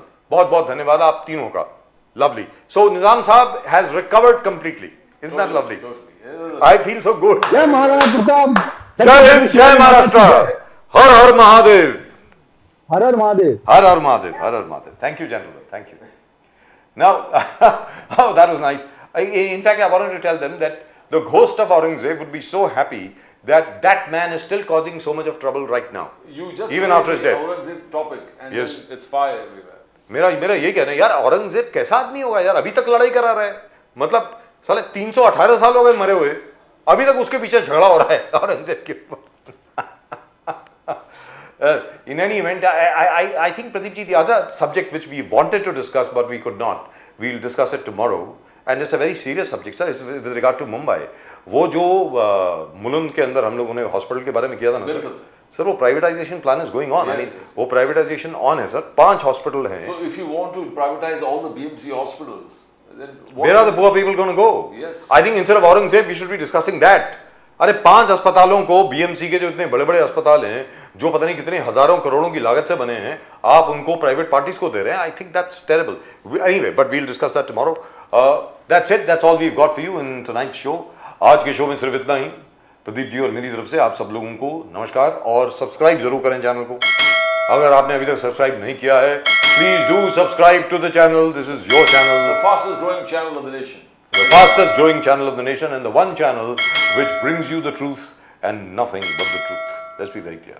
We don't stop anybody, as you noticed. That's it. आप सब लोगों को नमस्कार. जय हिंद, जय महाराष्ट्र, जय भवानी, जय Shivaji, Vande Mataram. Vande Mataram. Bharat माता की जय. Bharat Mata ki Jai.